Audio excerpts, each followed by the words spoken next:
Eu acho assim, você comentou sobre a mídia.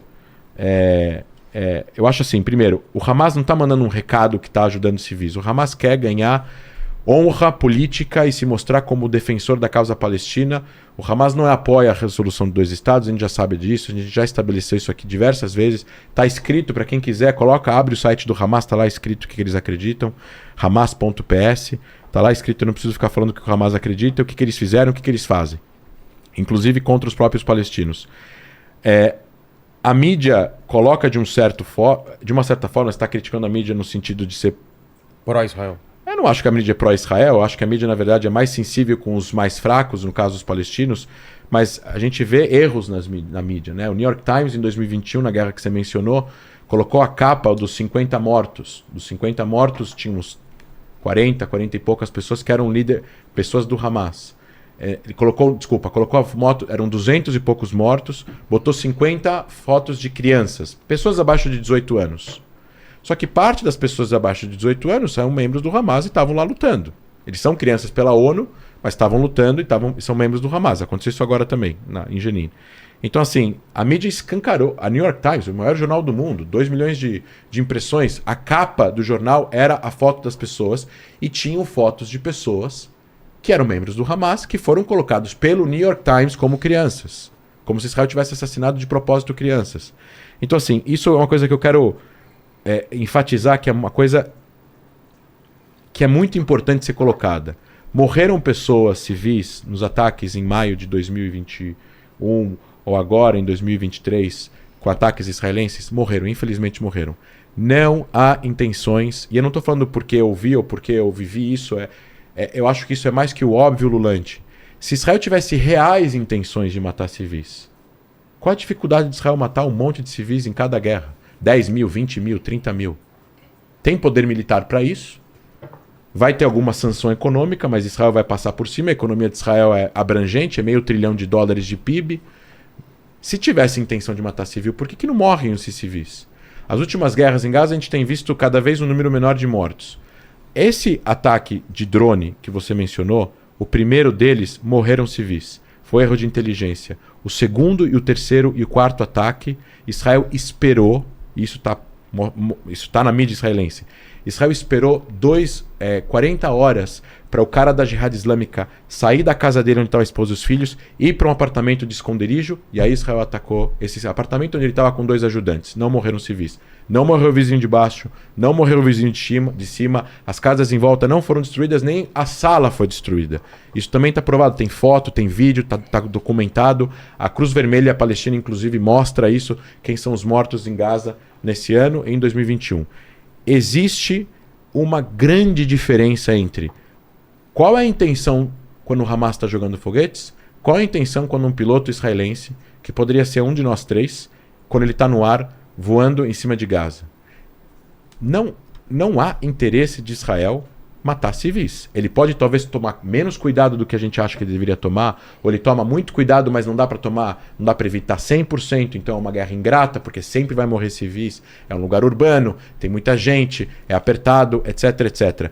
Mas assim, a gente não pode esquecer que é uma guerra entre um grupo que é considerado terrorista por 50 países e um país que tem um exército, que tem rule of law e supremo e um monte de mecanismos que vão julgar os soldados se eles cometerem crimes. E já teve isso. E já teve isso no passado e vai ter isso no futuro. E soldados que são presos, e pessoas que são demitidas, e ministros que têm que se demitir porque erraram, como aconteceu em Sharon em 82, ou outros soldados que mataram palestinos, já estavam desarmados e eventualmente foram presos e foram tirados das suas funções, ou o seu ranking militar foi diminuído, etc. e tal. Então, assim, Israel esperou 40 horas para o cara sair da casa dele e ele continuou dando ordens de foguetes que foram lançados contra Israel.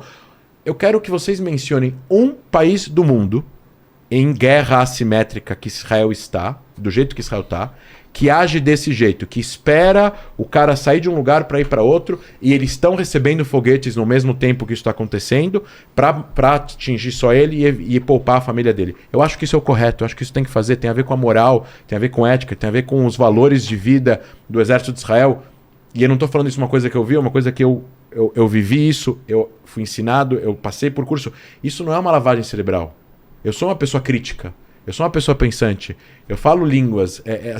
Assim como você teve as suas experiências, eu tive as minhas experiências. Isso não faz parte de uma conspiração de um grupo de pessoas todas treinadas para tentar defender a imagem pública de Israel, custe o que custar, em todos os ambientes. Não, Israel errou, teve problemas, teve violações de direitos humanos, teve problemas de defesa, teve problemas. Mas daí para a gente trazer que Israel é o culpado em absolutamente tudo e os árabes apenas reagiram, ou os palestinos são as vítimas há 80 anos e eles não têm nenhuma responsabilidade sobre as suas más decisões, sobre a falta de acordos, sobre os seus nãos em relação às propostas, sobre a sua escolha pela violência contra civis, sobre sua escolha na hora de votar no Hamas em 2007. Não tem responsabilidade do outro lado? É óbvio que tem responsabilidade do outro lado. Eu estou terminando.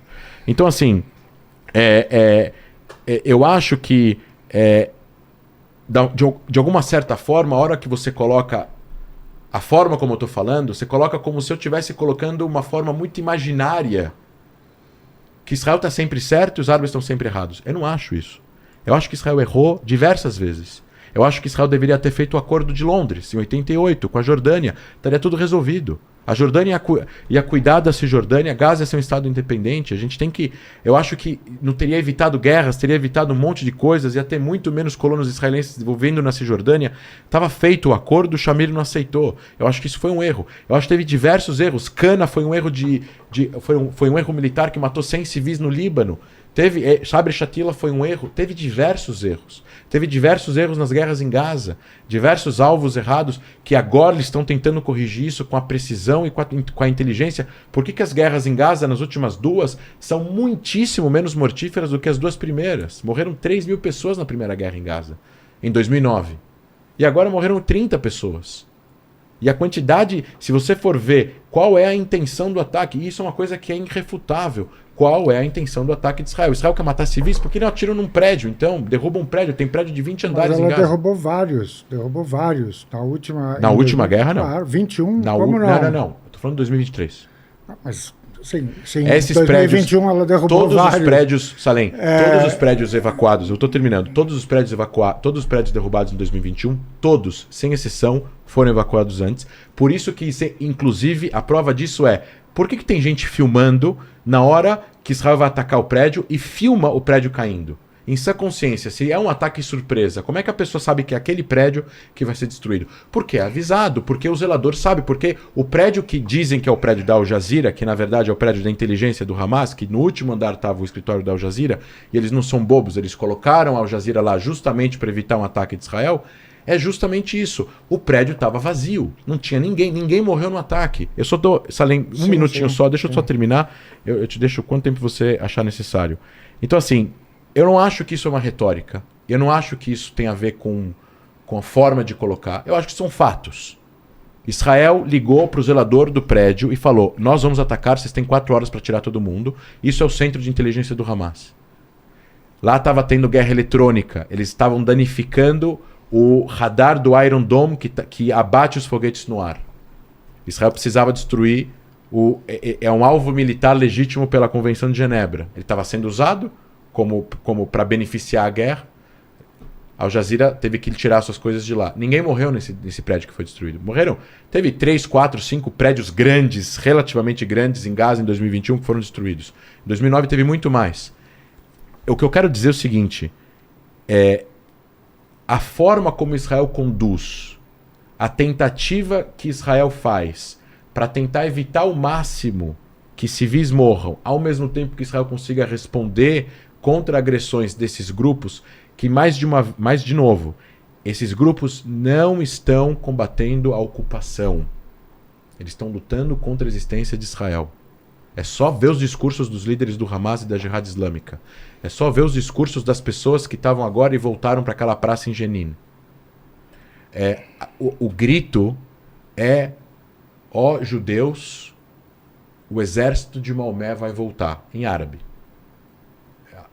E Tahbir, o tempo todo, que é voltando a uma história de que Maomé fez um acordo com os judeus em Meca, Medina, e esse acordo foi violado e ele matou todos os judeus. Isso, sei lá, isso é uma história antiga, religiosa e tudo mais. Ninguém sabe realmente se reconheceu, se aconteceu isso, de fato isso ou não. Mas esse é o discurso em Gaza e esse foi o discurso em Jenin. Ó judeus, se preparem, o exército de Maomé vai voltar. Isso não é contra-ocupação. Eu sou crítico à presença de Israel na Cisjordânia, aos assentamentos, a forma como Israel conduz, a humilhação que ele sofre. Tudo isso é legítimo, Salem. Tudo isso é ok. Mas daí para tentar justificar, por causa disso, que as pessoas podem se armar com 30, 40 mil foguetes e jogar esses foguetes em Tel Aviv, e jogar esses foguetes em Beersheba, e esses foguetes caírem em escolas, em prédios que as pessoas vivem, e achar que isso vai resolver o problema, não vai resolver o problema. Não vai. Isso só afasta a solução que os palestinos tanto esperam e merecidamente esperam para ter um Estado.